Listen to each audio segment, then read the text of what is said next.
Get this and get it straight. Crime is a sucker's road, and those who travel it wind up in the gut of the prison or the grave.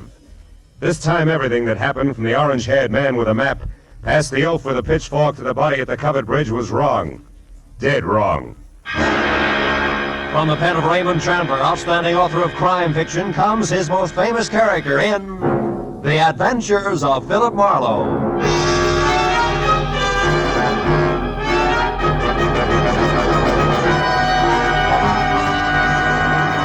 Now, with Gerald Mohr starred as Philip Marlowe, we bring you tonight's exciting story, The Covered Bridge. You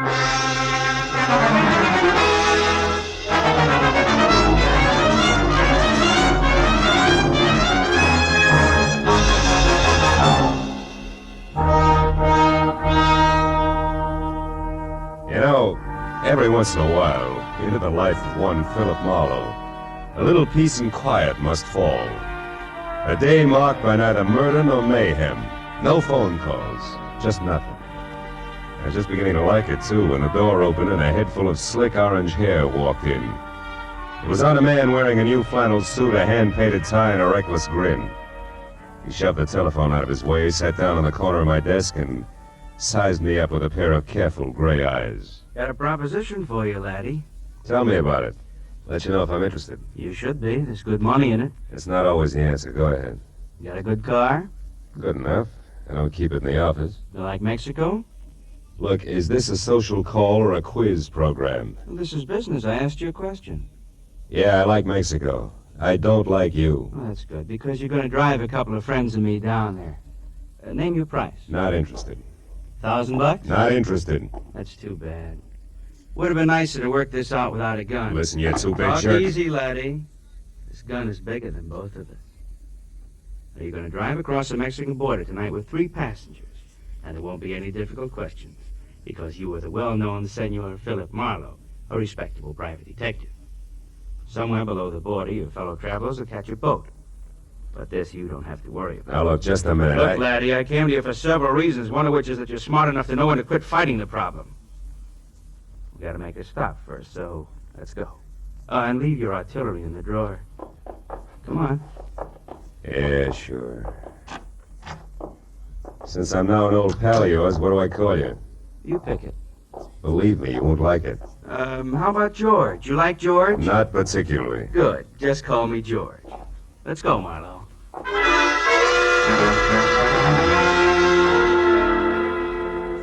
We nodded at the elevator girl, waved goodbye to the kid in the parking lot, and headed south on Highway 101. All with the front of that Mauser nudging my kidney. It was screwy, but I was on my way to Mexico. Don't get ambitious, Marlowe. Not too fast, not too slow. Just keep it rolling nice and steady. I did what I was told and watched for a break. For every foot of 100 miles down the coast. At Oceanside, we cut inland past Escondido and up into the citrus country. Once he dug a little map from his pocket and studied it while we headed into the hills where farms were farther apart. George was busy looking for a turnoff when my chance came, and it came fast. My foot slammed down hard on the brakes. George's head slapped the windshield. The gun slipped out of his hand. I dropped 2 wheels in the ditch, but I got the gun. He took one look, then jumped out and ran in a low crouch for the back of the car. Before I could follow him, I heard the truck coming. It was a big 2-section job rolling fast. It topped the rise just as George pivoted toward the road. The truck driver must have seen him just as he hit me, because the air brakes locked on all 26 wheels at the same time. I ran to where George lay like a discarded doll at the side of the road. The truck driver was out of his cab before it stopped rolling. I didn't see him. I come over the rise there. I didn't see him. Take it easy. Honest, I didn't see him. Is he all right? He ain't dead, is he? No, he isn't. He won't be walking much anymore. It wasn't my fault, Mr. Honest. I know it wasn't. Get hold of yourself. Gosh, what should we do? I want you to drive to the nearest phone and get the police, and then come back. Here's my card. Give it to the troopers. Tell them they can reach me at my office. Yeah, what are you going to do? I can figure out how to read this map of his. I'm going to pay a call on a couple of people who are expecting this guy. Maybe it's just a stubborn streak, but when I'm being used as a patsy, I like to meet the people involved.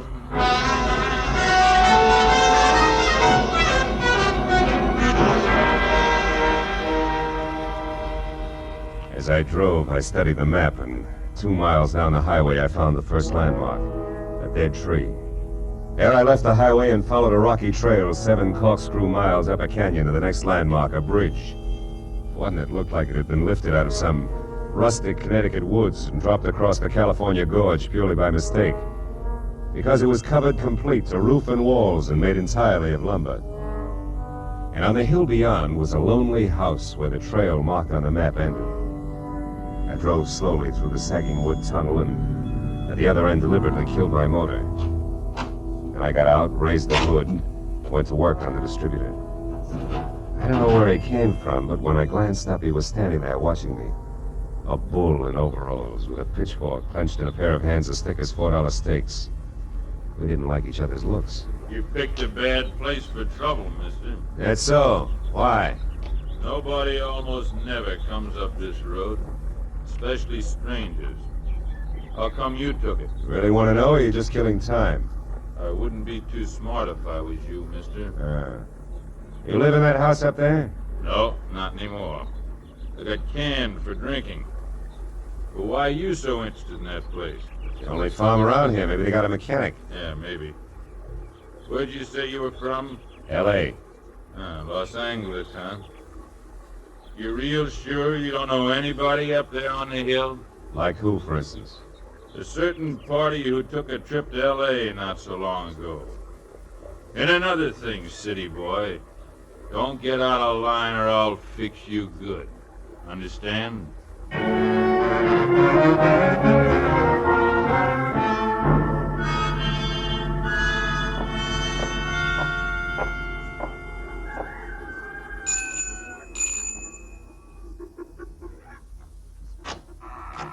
Yes?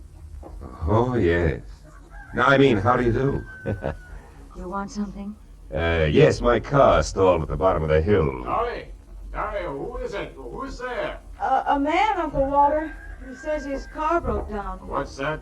Your car broke down, you say? Yeah, I don't know what went wrong, Mr. My name is Brule, Walter Brule. Oh, I'm glad to know you. I'm Philip Marlowe. What are you doing on this road, Mr. Marlowe? I thought it was a shortcut. Did you? Well, you were wrong. It's a dead end. Oh, You come inside. thanks.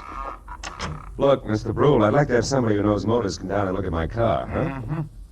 All right, when Ed comes in, I guess he could go down with you. Oh, That's my new hired hand, Ed Fry. I don't know, Uncle Walter. It's getting pretty dark. Yeah, I was thinking the same thing myself. As a matter of fact, if you can accommodate me, Mr. Brule, I'd just as soon rest up a while and shove off in the morning. I'll want to pay you for everything, of course. Stay overnight? Oh, I'm afraid that's impossible. Impossible? Why? What's the matter with you, Dolly? If necessary, I'm sure we can arrange to take care of Mr. Marlowe some way. Well, okay. Now, that's better. Now, if you want me, Dolly, I'll be out in the barn. Make yourself comfortable, Mr. Marlowe. Your uncle, huh? He owns this place? That's right. My mother was his favorite sister. You want a cup of coffee? Oh, I'd love it. Haven't had any farm kitchen coffee in ages. You don't seem to have many visitors up this way, Dolly, huh? No, not many. Nice farm, though. Stinks. Is that why you run off to L.A. now and then? How did you know about that? I guessed. I ran into a friend of yours at the bottom of the hill. A pair of overgrown shoulders with a pitchfork. Said he used to work here.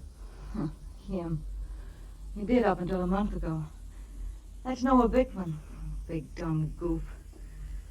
Here's your cup. Oh, thanks. By the way, Mr. Marlowe, where are you heading? Oh, Mexico, maybe. Mexico. Yeah. You kind of came a long ways out of your way, didn't you? Did I? Dolly. Dolly. We're in here, Eddie. What's the matter? That car at the bottom of the hill. Whose is it? Car belongs to me. It's stalled. Oh, who are you? This is Mr. Marlowe, Eddie. He's on his way to Mexico.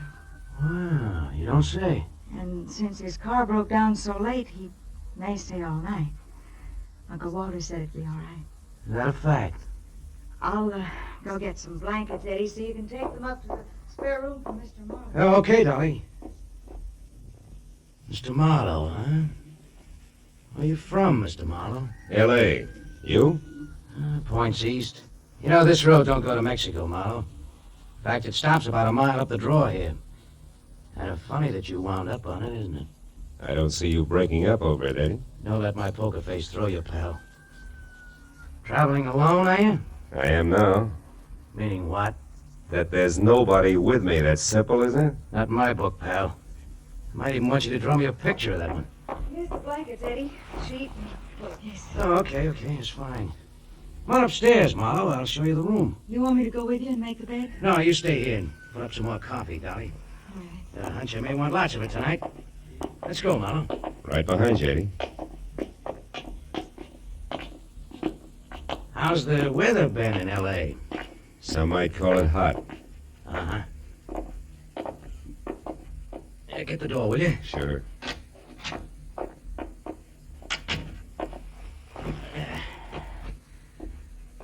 Okay, how come it's you, pal? I got good credentials, a car, and a tight yap. You better be right on all three. How'd you find me? Little map, Eddie. From Escondido to the dead tree to the covered bridge, and then up here it's a cinch. Why'd you show alone? Where's Red? Gotta meet us at the border. It's a bum fit, pal. It's not in the book. Why? I had some kind of a last-minute jam with a boat. Oh, that jerk. He's had a month to line this up while I've been holed up out here in the sticks making like a farmhand. Well, better work, that's all. If we're picked up this time, it's curtains. Oh, incidentally, you got a gun, haven't you? Yeah, sure. Let's see it. No dice, Eddie. Red didn't tell me everything, just enough. So? So you'll get your money's worth. I'll do what I'm supposed to do and no questions asked, but my little automatic and I stick together regardless, real close, together. Okay, Marlowe. Suit yourself. I will. And something else, the rest of the company is going along. Is that all set? Well, we'll see about that when the time comes. You're not leaving any loose ends around, are you? It's not your worry, pal. We'll get out of here around 11. Oh, and that routine about your car being stalled, it is a gag, I hope. Oh, sure, it won't start. If anybody tries, but in 10 seconds with a screwdriver, I can fix it. You're okay, Marlowe. Just keep playing your game. Yeah, I will. Maybe then I'll find out what the score is after all, huh? You might at that. Come on, let's eat.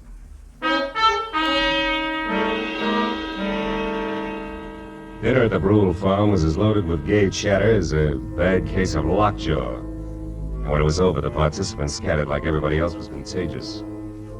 I wound up alone in the dark spare room on the second floor, which had one advantage.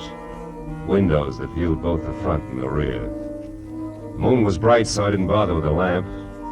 I listened to Dolly rattle dishes in the kitchen until that stopped, and then I watched old man Brule pace his front yard. Once Ed Fry went out and talked to him briefly, and then headed for the front door again. For a long hour after that, the big house was silent until from somewhere out in the back, there was a soft metallic tapping. Eventually, I spotted a heavy figure outside tossing pebbles against the window pane downstairs. And he edged back through the shadows to the barn. A moment later, I saw the girl slip out a rear door and run across the backyard and join him. I went down the back stairs and out along the house to a hedge, and I followed that until I was close enough to It's hear. true, I tell you. He's an escaped convict, a killer. He's been hiding out here on your place. I can't believe it, no, I just can't. Are you sure? Of course I am. I read it by accident just tonight in an old newspaper from Denver. The whole story with pictures. There's no doubt about it. Ed Fry is really Eddie Fillmore. He's a murderer, plenty of times over. Well, what do we do? Shall we call the police? No, not on your life. Listen, you want to get off this farm, don't you? More than anything in the world. Okay, then we'll do it. Together, Dolly. I didn't tell another soul about this. You know why? Because they put out a reward. A big one for him. $2,500. And we're gonna get it. Just us, you and me. How, Noah? How can we possibly... What's that? Did you hear that, Noah? That's nothing. It's one of the cats, maybe. Look, you've been taking walks with him lately, Dolly. Well, yes, I have, Noah, but... Well, never mind that now. Just get him to take another one right away. Get him to walk you down to Pritchard's house. I'll be waiting there, and as soon as you get inside, I'll jump him. You'll never know what hit him. Will you do it? Pritchard's house? Yeah. Well, I'll try. You give me some time to persuade him. Sure.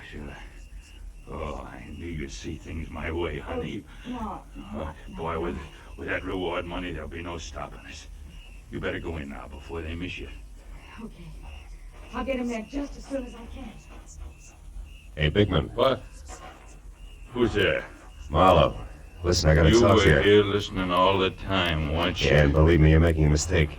You're playing with dynamite, Bigman. You two are nuts to tackle that guy alone. He's too tough for you. So you want to help so you can cut yourself in on the reward, that's all. Well, it ain't gonna work. Don't be a sap. He's covered himself. There's somebody else in with him. Somebody around here. He's got an ally. You two try to grab him and you're gonna be in trouble. You're lying. He's been hiding out all alone, and we're gonna get him, Dolly and me, by ourselves.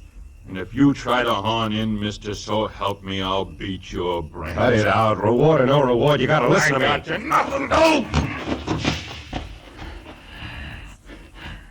Maybe that'll teach you not to stick your nose in, city boy.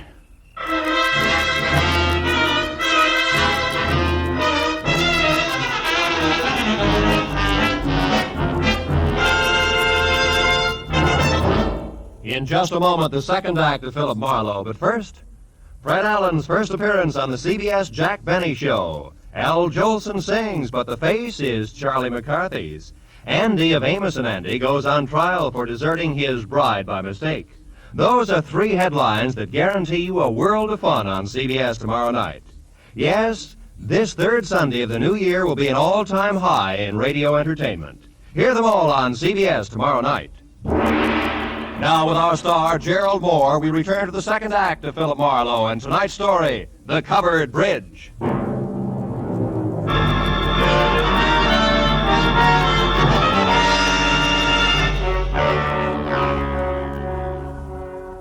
I didn't pass out. But my jaw hurt and my legs moved like they were rubber. Now I had to find the roving Walter Brule because he should know where Pritchard's house was, where the ambitious team of Dolly and Noah might be biting off a lot more than they could chew, healthy 4H teeth notwithstanding. Mr. Brule! Mr. Brule! Yeah? Hello? Who is it? Marlowe! Come here a minute, will you? It's important. Yeah, important? What is it, Mr. Marlowe? Your face! Was ist? Your friend Noah, we had a few words. Noah Bigman? You are no friend of mine. Yeah, he's no friend of mine either. Look, Brule, I'm gonna have to trust you. I've got no choice. Bigman found out Ed Fry is really an undesirable named Eddie Fillmore is wanted for the police by murder. Murder? And he wants to trap him for a $2,500 reward that's been posted and didn't want me in the way. No.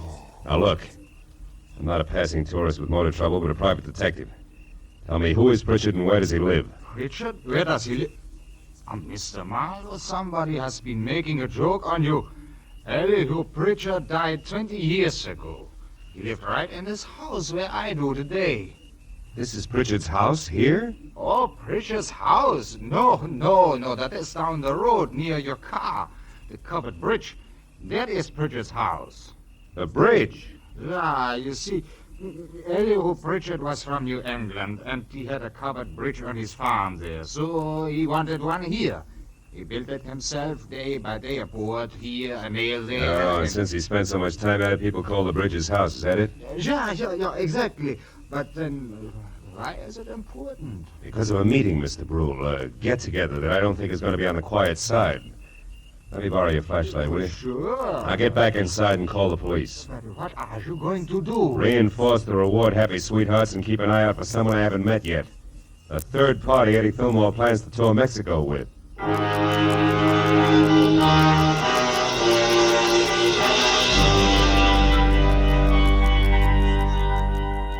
It was a quarter of a mile romp, country style, back down to the covered bridge. When I was there, the Mauser I'd recovered from George in one hand, flashlight in the other. I found only the moon-washed, gray-covered bridge itself, trying to stand erect like an old soldier who has more pride than posture. But then as I stepped from the chalk road onto the sheltered oil-soaked planking, I found something else. Inside and face down was Noah Bigman. And lying nearby, the red-stained, icy fingers of the pitchfork that had killed him. I started to move closer. But then footsteps from the road behind suggested that I do different, so I moved quickly back to the bridge entrance, flattened myself into a narrow shadow and waited. Noah? Noah, is that you? It's Marlowe, Dolly. What? Mr. Marlowe, what are you doing here? Why are you down at the bridge at this hour? Where's Noah? He's dead, Dolly. He's dead. He's in there, but don't go inside. Look, I tried to stop him, believe me. Stop him. Stop him or Don't what? bother, baby. I know about Fry being Fillmore, the reward, all of it. What? How? Well, first of all, I'm a private detective from L.A. who was dragged into this by an ex-buddy of Fillmore's. Second, I was in the barn when you and Noah made your plans. When you left, I tried to talk Noah into accepting my help. Why? Because I know what Fillmore's kind is like. I mix with them every day. I know how they work. Look, did you tell Fillmore to meet you here, yes or no? No. No, I couldn't find him. I've been looking since I left the barn every place. That's why you came down here just now? Yes. I wanted to tell Noah that our plan would have to be postponed. But what difference does all this make? I don't know. Maybe a little, maybe a lot. If Fillmore had known about this rendezvous you two planned, it'd be 20 to 1 that he got here ahead of schedule and took care of Noah. Since he didn't. Well, since he didn't, they're betting on a third party, someone we haven't met yet. A third party? Yeah, now listen to me and do just as I say. Turn around and walk straight back up to the house, and when you get there, get inside and stay put. But Marlowe, what if... Go on, fast! All right. But be careful, Marlowe. Whoever killed Noah won't hesitate to kill you, too. When she started back up the road, I turned toward the bridge again. My flashlight following the dusty white footprints on the freshly oiled planking leading to the dead man. I stood over him, the circle of light sweeping the area around him. There was just one thing I had to know. Marlowe! Marlowe! It's me, Walter Boyle. What are you doing down here? Well, I thought you might need help, so after I called the police, I got my rifle and came down here, and I... Yeah, he's dead. The prongs on that fork went right through him. Oh, terrible. Yeah. Look, Brule, was this planking freshly oiled today? Yeah, why? I just wanted to make sure those chalk footprints were made today. But what do Brule, footprints... you stay here and see that no one has the bridge. But where are you going? Up to your house in a hurry, because I think I know who the killer and the third party is.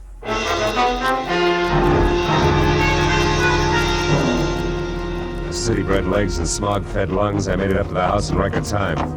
As I reached for the front door, I knew that time hadn't been quite good enough. The shot had come from somewhere in the house, and by the time I reached the living room, I knew I was too late to do any good. In a chair at the far side of the room, Dolly was slouched down, a surprised expression on her face, while her hands tried to hold back a small stain of blood oozing through her blouse. Little, frightened words whispered out of her mouth. You shouldn't have done it, Eddie. Stand where you are, Marlowe. She had it coming to her, the two-timing louse. Eddie, I'm trying to tell you. You don't understand. I understand plenty, you no good little... Eddie. I was in the barn, heard the whole thing. You and that Bickman planning a switch with me out. You're wrong, Eddie. Tell it, Mr. Fox. Tell it. Dolly didn't try to double-cross you, Eddie. She only pretended to so she could set Noah Bickman up and kill him. That's what she did. You're a liar. True. That's what I tried to do, Eddie. I don't believe it.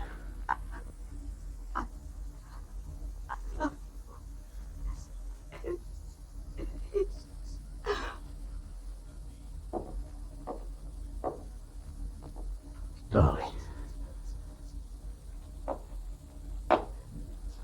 Is that true, Marlowe? She didn't cross me. She was trying to help me. That's right, Fillmore. Bickman found out who you were, wanted the $2,500 you were worth, dead or alive. Dolly had to play him along for your sake. Should have listened to her. I should have listened. How do you know all this, Marlowe? Found Dolly's footprints inside the covered bridge. Proof she'd been there before I found Bickman's body. Yeah. And you know who I was, so you put it all together. Well, you're holding the gun, kid. What's the next move? Doesn't matter much anymore. I could still am out of here for Mexico. Somehow I don't want to. Not without Dolly. Phone the police, Marlowe. I'm not going anywhere.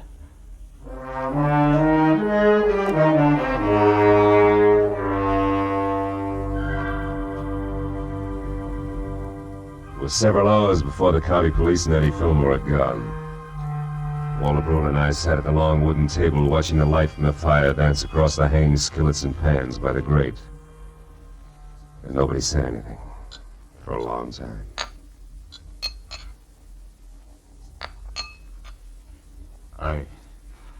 I suppose hot apple pie at 4 in the morning seems odd to a man from the city.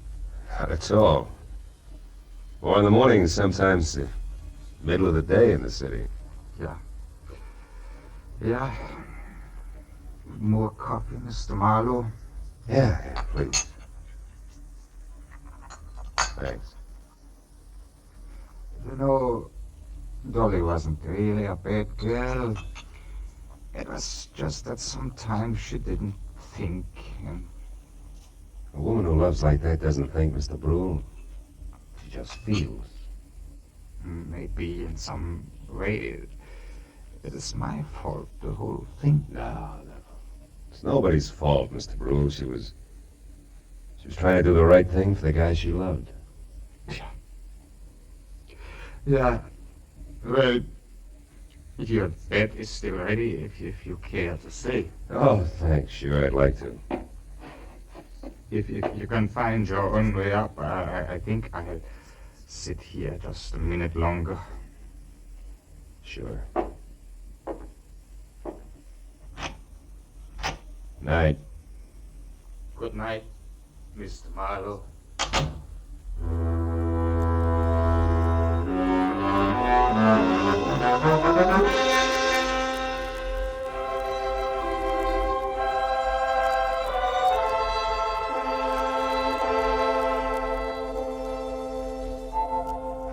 As I sat looking out over the starlit countryside, I thought of all the great love stories written about the good people who love, live, and suffer.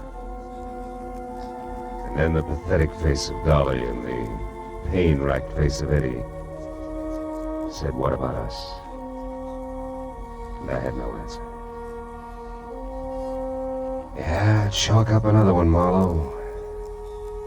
Another one of those things for which there is no answer.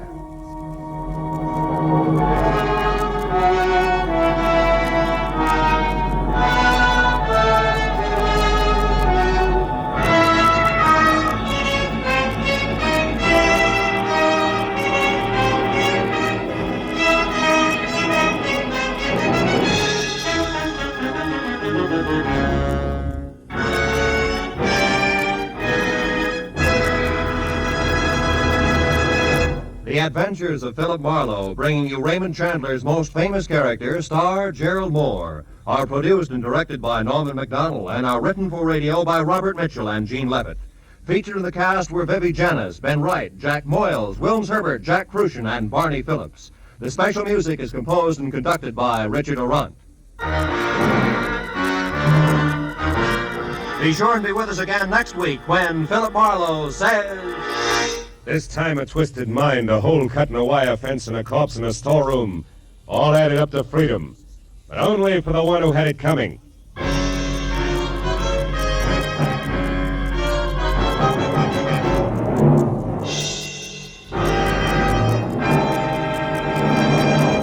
The event you've been waiting for. Fred Allen's first visit to the CBS Jack Benny Show will take place tomorrow night.